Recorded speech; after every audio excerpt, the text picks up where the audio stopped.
पहला सवाल। सर, आज का मेरा पहला है एचडीबी फाइनेंशियल सर्विसेज पर। ये हम्म। आईपीओ में मिला हुआ है। ये घूम फिर के फिर से अपने लिस्टिंग प्राइस पे आ गया है। अब इसको हम्म। रखे या निकाल दे? एचडीएफसी बैंक को देखते हुए ऐसे लग रहा है इसको लॉन्ग टर्म के लिए होल्ड करना है, बट ये बढ़ ही नहीं रहा है आगे। अब दिक्कत यह है कि ओशो है टेक्निकल और डेरिवेटिव एक्सपर्ट। एचडीबी है बहुत रीसेंट लिस्टिंग। पर हाउस व्यू है क्या आप लोग का एचडीबी फाइनेंशियल्स पे ओशो, या जितना अब तक डेटा फॉर्म हुआ इससे कुछ व्यू बन के उभर रहा है क्या? सी आशीष जी, ओवरऑल हमारा व्यू इस काउंटर पे सब्सक्राइब फॉर लॉन्ग टर्म का ही है।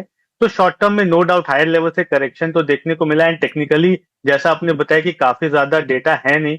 एंड मैम को देख के लग रहा है कि उनके पीछे ट्रेडिंग टर्मिनल चल रहे हैं, सो मैम का बहुत ज्यादा इंटरेस्ट होगा मार्केट में ट्रेड करने के लिए। बट मुझे लगता है शॉर्ट टर्म में इस काउंटर में मूवमेंट थोड़ा कम हो सकता है। बट लॉन्ग टर्म के हिसाब से आप बिल्कुल काउंटर को होल्ड करके रखिए। मुझे लगता है कि आने वाले दिन में अच्छा मूवमेंट हो पाएगा। टेक्निकली कोई लेवल्स बताना अभी के लिए थोड़ा मुश्किल रहेगा।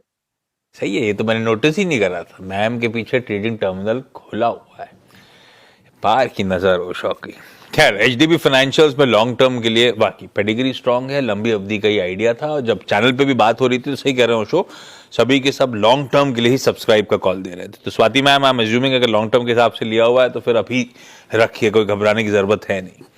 बेंगलुरु से भावना गुप्ता जी हैं। भावना मैम, एचडीबी भावना मैम का भी सवाल हेलो था सर। पहला, तो वो तो मैम हो गया। जी राइट। अगला कौन सा? हाँ जी। अगला सवाल मेरा है बजाज हाउसिंग फाइनेंस पर। ये हाँ। आईपीओ के टाइम पर ही मिला हुआ था, वहां से काफी करेक्ट हो चुका है। तो मेरा कोई शॉर्ट टर्म व्यू नहीं है, लॉन्ग टर्म व्यू है। सो इसे होल्ड किया जा सकता है क्या? काफी कम तो हो चुका है अभी अपने प्राइस से। लास्ट मुझे याद पड़ता है एक ब्रोकरेज रिपोर्ट डबल डिजिट पे ले जा रही थी इस स्टॉक को, क्योंकि इश्यू थोड़ा सा ये भी आ रहा है ओशो की, इन्होंने खुद ही कह दिया है कि कॉम्पिटिटिव इंटेंसिटी हमारी स्पेस में काफी बढ़ रही है, तो आगे के क्वार्टर्स चैलेंजिंग होंगे। उसके बाद वो ब्रोकरेज पता नहीं 90 या उसके नीचे की थी, अब वो भूल गया हूं, मैं तो छोड़ देता हूं। पर हाँ, पस्त पड़ा है, ऊपर से ठंडा पड़ रहा है स्टॉक। ओशो क्या करना चाहिए? आईपीओ के समय लिया हुआ है हमारा। सी अगेन ओवरऑल व्यू तो अभी इसमें बेरिश का ही है, थोड़ा सेंटिमेंट्स नेगेटिव टर्न अराउंड हो रहे हैं। एंड लास्ट वीक भी जो डेवलपमेंट दिखी थी वहां से काउंटर में थोड़ा करेक्शन ही दिखाई दे रहा है। तो मुझे लगता है टेक्निकली अगर मैं बताऊं तो अभी सिमेट्रिकल ट्रायंगल पे मूवमेंट दिखाई दे रहा है काउंटर में। एंड कोई भी ब्रेकडाउन होता है नियरली 110 के आसपास या उसके नीचे, तो करेक्शन थोड़ा अग्रवेट हो सकता है।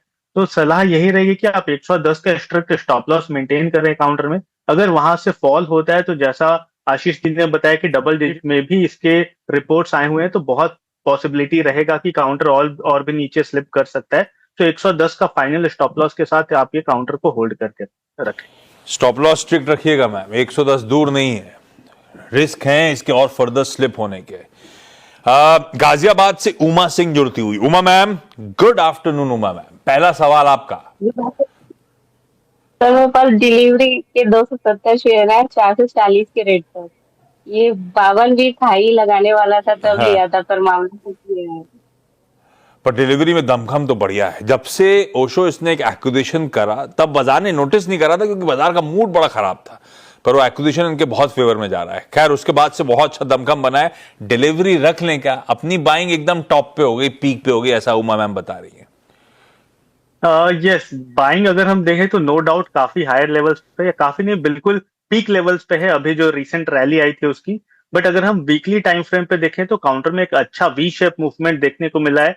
थोड़ा सा कूल ऑफ होना या ब्रीदर लेना बिल्कुल लाजमी है काउंटर में। तो मुझे लगता है कि अगर आप इसे लॉन्ग टर्म या फिर मीडियम टर्म के लिए भी होल्ड कर सकते हैं तो आपको इसमें काफी अच्छे रिटर्न्स देखने को मिल सकते हैं।